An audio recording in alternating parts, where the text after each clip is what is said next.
Good morning, everyone. Welcome to Redcentric's first Broadcom support webinar. This will be the first in a series of webinars that we're holding every Thursday at 11 a.m, really enabling you to keep abreast of this ever-changing landscape that is VMware. Through these sessions, we'll keep you updated on any changes that are announced. We'll share our findings through some of the discussions that we're having, and we'll discuss how this is really impacting organizations like yourselves. And also how best to navigate through some of these uncertain times. We'll be discussing also the options that are available to you so that it enables you to make informed decisions for your business and thus keeping impact as minimal as possible. Through the session today, we'd like to keep it very interactive, so I'd welcome you to ask any questions in the Q&A. We've got a team of moderators that'll have a look at that for us, and we'll answer those towards the end of the session. I have no doubt we'll get lots of these, so any that we can't get to, we will endeavour to come back after that. We'll also be doing follow-up private sessions. So if you'd like a one-to-one session on your own particular estate, then we can look at that later. But details will come towards the end of the session. So without further ado, I'm Gareth Uxall, a business development director at Redcentric, and I'm pleased to be joined today by Mark Harrison, my colleague, who's head of cloud solutions at Redcentric, with over 20 years of experience in working with MSPs, so very well versed and has sat at both sides of the fence to discuss the impact of the announcements. So Mark, thanks for joining. We've had this announcement from Broadcom back on the last Tuesday, I think it was, the 15th of July, which obviously comes as somewhat of a shock to many people. But what is this announcement? What is the actual announcement that's been released? So the announcement from the Tuesday, we need to step back a little bit from that because there are actually two things that have changed last week. So on the 14th of July, last Monday, Broadcom updated their product licensing guide. So that includes the rules that all CSPs and MSPs who are partners of Broadcom need to follow when delivering products based on the VMware technology stack. In that update, they've redefined what the minimum package requirements are. So something to consider for any new projects. Broadcom's expectations of partners is hardware, subscriptions, and a managed service are all together as part of the minimum packaged requirement for anything delivered to a customer. The partner is expected to have sole administrative control of the platform, and there's no delegating or contracting out that management. So that's one change that's happened. The following day, an email was sent out to the majority of partners to Broadcom on the VCSP program in America, Africa, Asia Pacific, everywhere essentially except the EU. And that was giving notice of the end of the current program. And it was effective immediately that the notification was given. So I'm assuming most people on this call will have received that email. Broadcom were quite light on the details in that, with an expectation that the market would resolve itself. And this is what we're here to help you understand what the knock-on effect of the changes last week are based on the limited information that was in that email. They have created a new partner program. These are referred to the ongoing authorized partners. There are 8 in the UK. There's no tiering anymore. There's no such thing as a pinnacle or premier partner because Broadcom has gone for a limited group of partners. So there's no tiering within that. But in that new program, there is no provision for white labeling VCF licensing to deliver services to unaffiliated third parties. As part of that notice, they also stated that from the 1st of November, only new partner program members can add new customers to their platforms using that VCF white label licensing. While it's true, the Broadcom terms and conditions do require us to report our customer base to Broadcom. It's on request, and Broadcom does require a usage meter on dedicated hardware to reflect the name of the customer that is serving that service. However, the impact on multi-tenanted platforms is arguable. Current contracts do run until the current end date. So for many, that will be the 31st of March, 2027. Between now and that date, core increases can be made, but the term of the contract cannot be extended beyond the current end date. Understood, Mark. So there's lots been announced there, isn't there? And I guess digesting that will create a lot of confusion for a lot of people and a lot of organisations. What is the actual impact, Mark? What does the impact look like for the majority? So the impact can be set out quite straightforward. So only partners on the new programme can own and run a platform that delivers services to unaffiliated third parties using VMware technology, and running up to the end of contract. So anybody looking at delivering an MSP or CSP service on a 5-year contract, you've got to consider the viability to be able to complete the 5-year term that you're committing to with your customers. CSPs and MSPs can continue to offer services. You either need to move to a different technology or find a platform partner. So one of those ongoing authorized partners who can deliver the hardware, the VCF subscription, and the managed service together. And that really works for MSPs who have their own special things that they're excellent at sitting on top, but it also applies to CSPs as well. Ideally, your selection of a partner or technology, you should be looking at completing that within 100 days because of this impact on new customers and onboarding them, as well as the fact that the 1st November 2027 deadline is 20 months away. There are 200 UK Broadcom partners, reducing down to 8 UK Broadcom partners. So there's an awful lot of change and delivery to occur in the next 20 months. Something in terms of the context of this, VCF 9 was released in June, just gone, which is the new version of vSphere moving forward for partners. The VCF 9 platform architecture is also the software install, is also the licensing. So instead of having to bolt different components together and build a VCF architecture, the VCF architecture is one thing with the product, with the subscriptions. As we all know, vSphere 7 is end of life this November, and vSphere 8 will be end of support in October 27. So this March/April date in 2027 is quickly followed by an October 2027 end of support for vSphere 8. So we should all be considering VCF 9, or more specifically 9.1, as the platform to move forward with following these the changes that all partners are going to have to make. Okay, understood. Mark, so it's not the, Redcentric have been working with VMware Broadcom for a long time, and as we well know, this isn't the first time they've made a bold announcement and therefore change to the landscape. How has Redcentric previously helped with this in the past, certainly in the past year? Well, yeah, I don't think anybody in this call has forgotten April 2024, and the move from the flex model for MSPs and CSPs, the move from perpetual licensing plus support for end customers to a subscription model overall.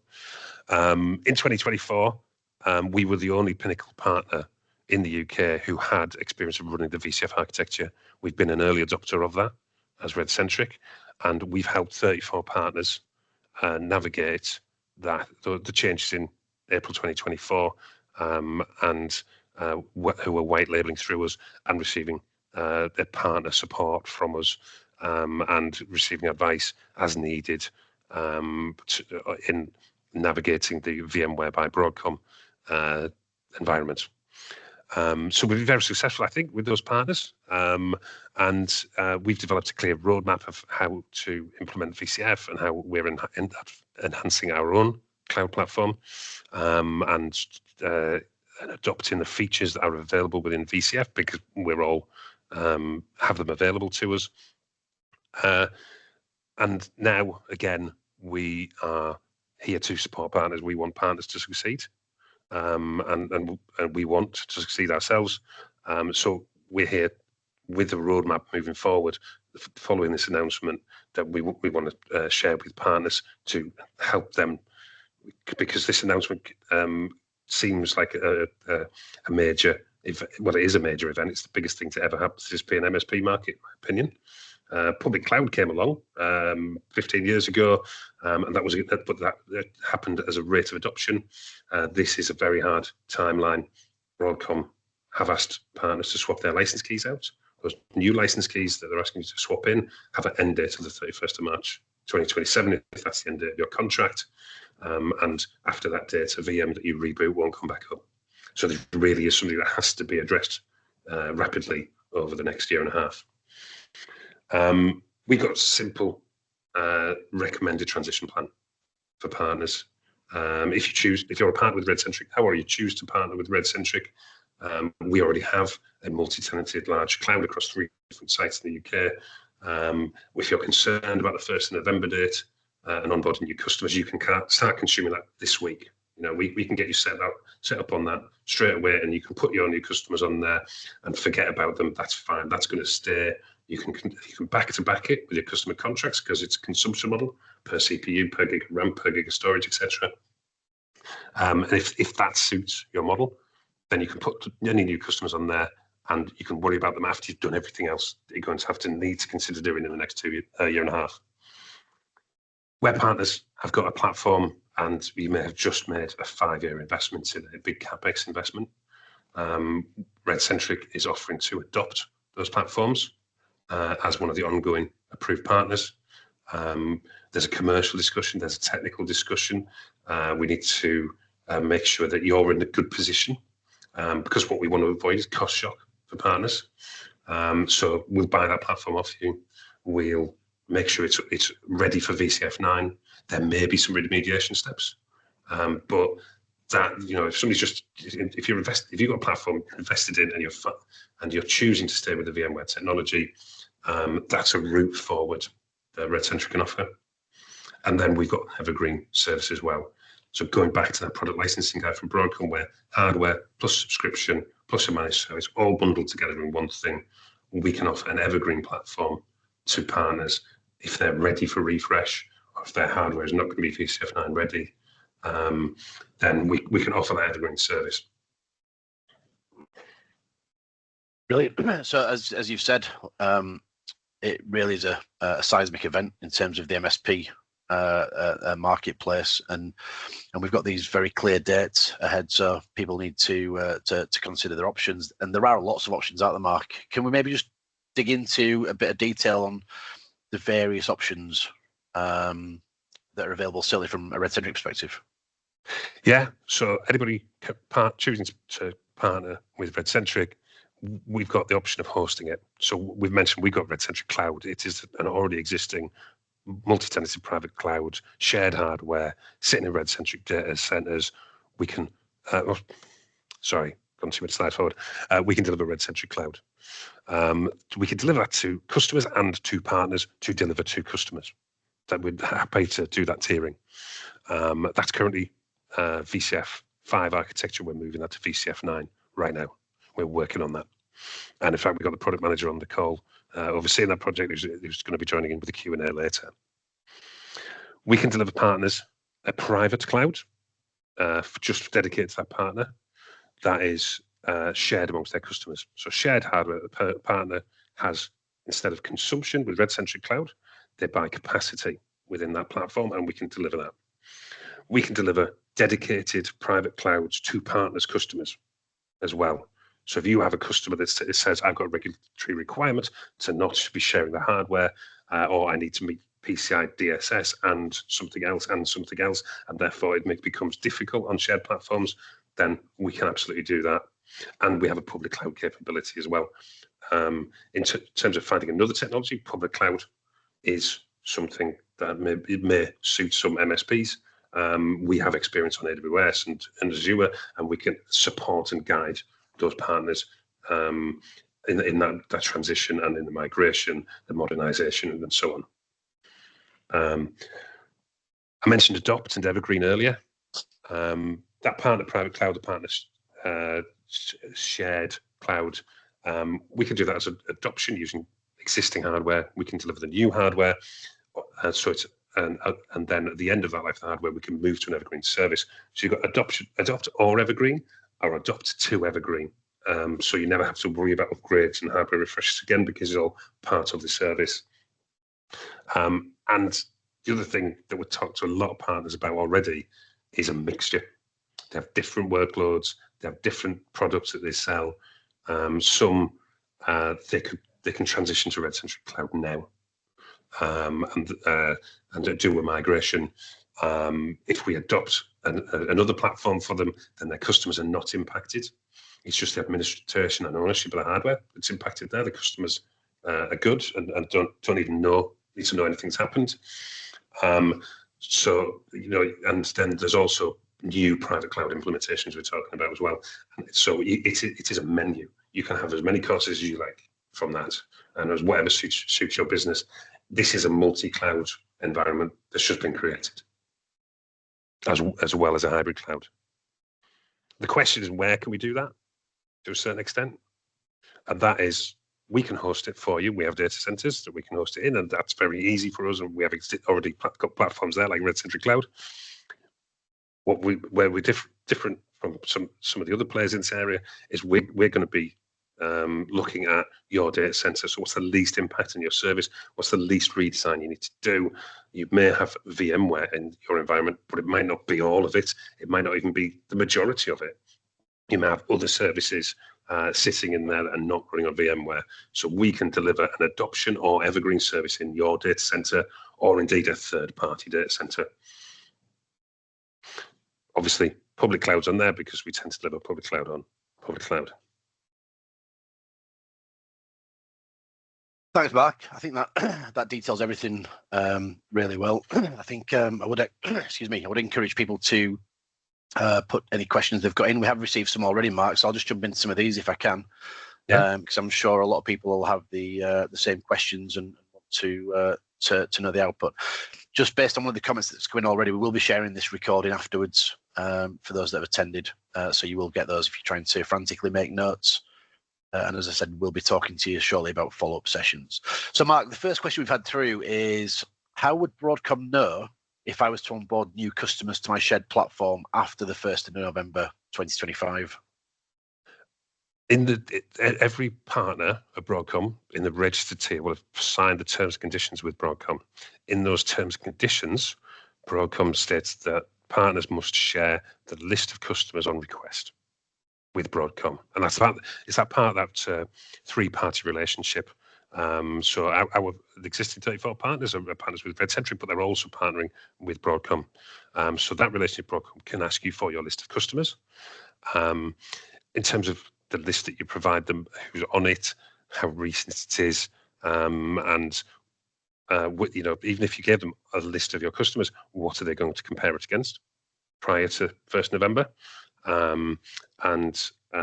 In reality, the 1st November date is encouragement to get moving. It's 100 days where you need to be getting a plan together to move forward. What Broadcom don't want is for everybody to say, we'll look at this in March 2027. They want people to start reacting now. This is the way of encouraging that. In reality, if you do onboard a customer to your shared platform after the 1st November 2027, I'm not sure what their redress would be, other than doing what they've already done and giving notice upon the partnership program. Understood. Thanks, Mark. Sorry, we're just joined by Darren Adcock as well, one of the product heads at Redcentric, who may be able to add some further details to some of these questions, but I'll leave it between you guys to come back to me on these. But I guess following on from that, Mark, it's interesting on the dates that you've mentioned, and how will Broadcom know this? How will they know that? But one of the questions we've had, I guess, just touches on that a little bit further. Could I leave choosing a partner until 2026 to see if Broadcom end up deciding to change the rules again? You can, absolutely. delay making a decision on this. And I appreciate that it's difficult to make decisions, and people have business plans that they're trying to follow, and this is very disruptive to that. However, there are 200 UK partners condensing into 8. So there's an awful lot of change going on there, with the need to either deliver new platforms or adopting existing platforms. So making a decision sooner rather than later. It takes to stress off because you know where you're going as an MSP. You've got a partner, you can work with them. But if 200 partners were looking at doing migrations all within the same 3-month period in 2027, then that hard end date at the beginning of April, not all of them will succeed in achieving that. And the ongoing authorized partners will need to spread this workload around as well. So it's better to adopt the new strategy sooner rather than later, I would say, to avoid contention between those 200 partners in the UK at the end of that period. Understood. And as we know, from a Broadcom VMware perspective, we have different regions that we also need to consider. One of the questions that we've had, Mark, is and Darren, is do the product licensing guide changes impact EU partners who have not been impacted by this partner program change? Absolutely, it does. The product licensing guide is global. It impacts all partners. Be sure that this current announcement of the end of the partner program in the UK and other territories doesn't affect the EU, but it won't be long before it does. So if anybody's working with EU partners, there's more uncertainty about when that's going to happen. When will EU partners be impacted by a change in the partnering strategy from Broadcom? At least in the UK, we know who the partners are going to be. And again, as I said earlier, if you're looking at 5-year or longer commitment to a customer on a contract, are you confident that you can meet that long-term commitment with an EU partner? Yeah, understood. And I think on the partner piece, it leads us in nicely into the next question that we've had, Mark and Darren, which is, I'm currently a secondary partner with somebody that's not Redcentric. Is it possible to change partner at the end of my current contract?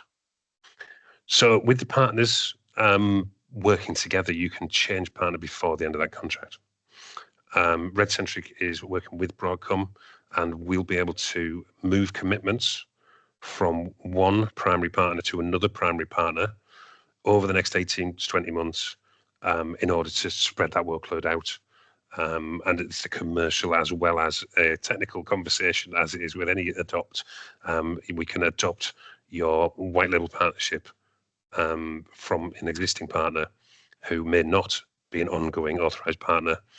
And we can have a conversation between the 3 partners basically, and we can work something out, and Broadcom will support that. So we can have things resolved sooner rather than later. And the wonderful thing is if your white label partnership and your ongoing authorized partner are going to be the same person or the same organization, I should say, then you can use the licensing of subscriptions and the commitment that the primary partner has during any platform migration. Otherwise, you're going to find you've got one partner where you've got a contract running till April 27 for some subscriptions, and another partner is taking commitments out to deliver licensing for the same amount, and you'll end as a partner, you'll end up double billed. Understood. So it sounds like there's some really good options in and around the commercial and licensing migration. But another question in around migration and to the point and around downtime in particular. So we've had a question that comes in, guys, that's what does the migration process look like between the current vSphere 7/8 environments to the Redcentric cloud or partner private cloud? And can it be a live migration without downtime? So migration between one cloud and another, we can use the HCX tools to do migrations. Then it's very much depending on the service and how the availability of the service is designed that you're migrating. We can do no downtime migrations. There may be some downtime in extreme circumstances. So you have a single server.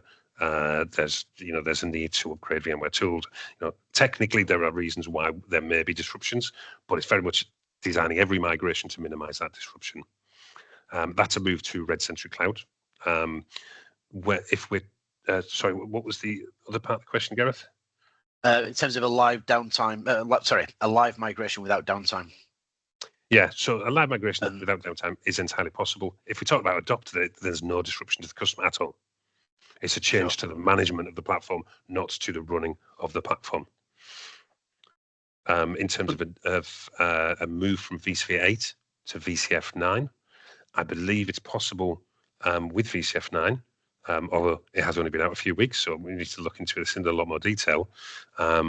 It's possible to ingest a vSphere 8 environment with that's ESXi and vCenter, ingest it into a VCF 9 architecture as a brownfield site. So we can just point, pass credentials between the two, and one becomes part of the other, and it becomes a workload domain within the VCF architecture. Understood. Okay. So you sorry, Matt, you finished? Sorry, I was just going to say, and again, no disruption to service. Customer doesn't know. It's just a change to the administrative side of it. Okay, so on this next question, guys, you might have touched on it slightly there, but I'll give you the question in full anyway. So it comes in two parts. So I'll answer it as two, or I'll give it as two questions. The first bit is just to clarify: there is no co-managed options. It's full adopt only. So we have to hand our business over to Redcentric or another provider, or leave VMware. Is the first part of the question. I think there's two answers to that. For CSPs who are providing VMware platform access on a self-service basis to their customers, they're purely managing the cloud platform. There is a risk that you become a transactional organization if you don't choose another technology. But equally, I don't know any CSP organizations who don't have complementary services that don't fall within the VCF architecture. So if you have a VCF platform that's running virtual machines, containers, whatever, there's storage associated with that, but you may have file and object storage in addition integrated into that platform. That's not within the scope of VCF. So that isn't within the scope of Broadcom's changes. Your backup platform is not within the scope. Your disaster recovery service, let's say you're using a technology like Zerto to deliver your disaster recovery, that's not within the scope of Broadcom's statements in the product licensing guide. So there's still an awful lot of complementary services which gives CSPs the opportunity to upsell. Yes, it's a massive impact on business models for CSPs. With MSPs will already be offering services on top, whether that's managing the operating system, doing a full stack managed service, doing SaaS services, platform as a service, voice services, whatever it is that they're using VMware as a means to deliver. Then it just is a question of that means to deliver changing. It's either changing technology, which you may, irrespective of this, have one day decided to change hypervisor that you're running on, because your services, they're not necessarily tied into what your virtualization platform is. Thanks, Mark. And then the second part of the same person's question was also how are you migrating to VCF from VCD when it's not currently supported? That's something that I can't answer at this moment. Okay. And we will be looking at that. Just like all the partners on the call, we're a week and so into this. So that level of detail is not something we've addressed, but it's absolutely something that we'll have to approach. Again, that's using VCD and exposing that to the customers. Sounds like a CSP self-service approach. There will need to be changes there. You probably find that will require a migration from one platform to another, and the customer changing the portal, which of course would be white label branded with the partner's name. And so that is something that we will have to look at, and I strongly suspect that it will be different for every partner. So in terms of the migrations, they're all going to be different to meet everybody's different needs. I can add a little bit more flavour to that as well, Mark. Obviously the VCD function is being absorbed over time into ARIA operations. And I think VMware themselves understand, or Broadcom understand, that it's not all there yet. Some of the function is in ARIA ops, some of it isn't. There's been a suggestion, we've heard from some of the technical folks, that they are likely to continue to maintain VCD a little bit longer, to the point where until everything is possible in ARIA operations, they will maintain VCD. So probably 9.1, 9.2, some future release when they've actually absorbed all of that function in. At that point, VCD will actually be deprecated and removed, because the function will be somewhere else. Yeah. But until I see it's Broadcom, until I see it, I'm not going to hang out on it. Yeah. As I mentioned earlier, VCF 9.0 as a service provider, it's not worth.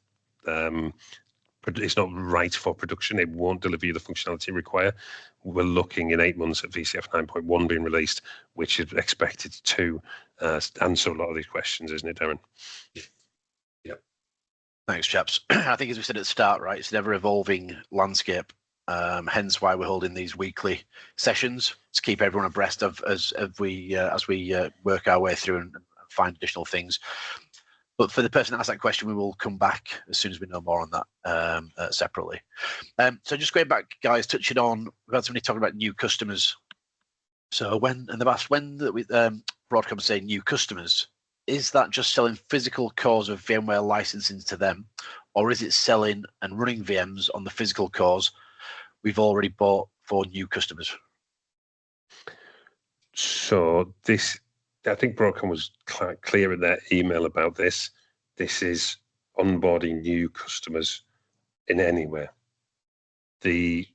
How that works practically with reporting back to Broadcom, that varies between whether you're putting a dedicated cluster or an entire platform to a customer, or whether they're just consuming some virtual CPU on a shared platform.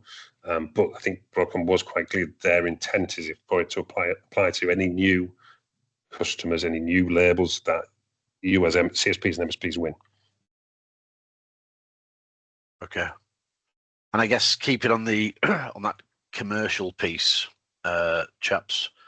But a question that says, how will Redcentric manage future unknown cost increases or minimum core changes, etc., from Broadcom if someone moves to our services? How quickly would those be passed on? So I think the product licensing guide changes were quite clear in that. It's the packaging change that they made a week last Monday, and that is the hardware, the subscription, and the managed service is one subscription service that the partner has to sell. So Redcentric will bundle that in. Generally, when we offer services, there is provision for changes to the commercials over time, so whether that's retail price increases or something like that, which I'm sure you have with all your customers as well, and those any cost changes that come from Broadcom will take place within that framework, or in certain circumstances will be absorbed by Redcentric as part of managing a platform as a service, really. This is above infrastructure as a service. This is a cloud as a service, actually, not platform. It's a cloud as a service, and therefore you receive it all together. It's a licensing, subscription included, hardware included service. Understood. So, chaps, that's the end of the questions that we've had today. I'll just open up just finally to give you the opportunity, either of you, to give any final thoughts that you want to, if any. We've been through things in quite some detail there, so I don't want to put you on the spot too much. But is there anything you'd like to finish with before I just give people the opportunity to understand what's next? Nothing from me. I think there's plenty for people to consider over the next week until we come back next Thursday. Okay, thank you. So, guys, thanks for joining. Hopefully, that's been useful in terms of understanding the landscape as it stands at the moment. As I mentioned at the start of the call, we are going to have these weekly support sessions at 11 a.m. every Thursday. So we will be discussing different topics. As we mentioned, this recording will go out to all the attendees, and the future sessions will be different. So please don't feel that if you've turned up today that you don't need to be at the next sessions or turn up, because we're going to keep them different every week. And without repeating myself, the landscape is ever changing. So there will be new announcements, I'm sure, as we go week by week. One of the things that Mark and Darren discussed in this was that everyone's environment is different, and there's lots of options and there's lots of implications for every different organization. We've been absolutely inundated with requests for what we call our 30-minute consultation sessions in and around this whole VMware piece that have proven really useful for a number of our clients and people that just want to get in touch alike. So you'll see there is the opportunity in the chat. You'll see the link to book a direct meeting with Redcentric, with Mark's team, who are all extremely knowledgeable on all of this, so can really help you navigate through these uncertain times. There'll also be a follow-up email that have those details. But other than that, thank you everyone for joining us, and we look forward to speaking to you next Thursday. Darren, we've had one more question come in whilst we've been closing. Sorry, we have. That's fine. Yeah. What guarantees are there that Broadcom don't drop the 8 partners to 2, and Redcentric is then in the same boat we all currently are in? That's a very good question, and I don't think there's anything with such thing as a guarantee we can give. What I can point to is, I guess, is an example. As some of you were probably aware, there was a decision that every partner had to make going back probably 6 months or so about whether you chose to be a resale partner or a cloud service provider. It was pretty much you will be one or the other. We are aware of one exception to that has actually happened. And the bottom line is that particular exception aren't really a cloud provider, right? They're very much on the resale side, but they do some white labeling business. So they're really not one or the other, but they've stayed in on the basis of scale. Essentially, the size of them was such that Broadcom just relented and kind of gave a buy, if you like, for that rule. So I think that's the answer. The answer for probably all of us is to be probably stronger by being together and by being large, get ourselves into the same state, such that we make it impossible for them to actually throw us off. Now, we have heard, again, anecdotally, that they aren't planning to do it again. But as I said, there's no guarantee. We could never possibly do that. But I think scale is the thing. Being together as a conglomerate and actually having that buying power is ultimately what will actually give us that protection. And I think you're right there, Darren. Absolutely. But also there's what we said earlier about we want people to succeed. We want to help the partners. We want to work with the partners in the event. Hopefully not. That Broadcom said, obviously, we're going down to 2 partners, and Redcentric isn't on that list. Then we'll keep the same principles. We want people to succeed. We want people to work, and we will transition partners in that situation. Because let's face it, we would be in a situation where we couldn't do anything other than trying to help support those partners and transition them. Yeah, thank you, chaps. Thanks for picking up that last question. As I say, it's evident that things will be communicated at different times without repeating myself again, hence why we're doing these weekly sessions. So we will endeavour to keep everyone abreast of all the changes as and when they happen in these weekly sessions. So Mark, Darren, thank you both for taking us through that this morning. Finally, guys, there is the booking link in the chat now that'll take you straight through to have the opportunity to speak with somebody Redcentric further on your particular environment or your business. And other than that, thanks for joining this morning, and we look forward to seeing you same time next week. Thanks, everyone. Thanks all.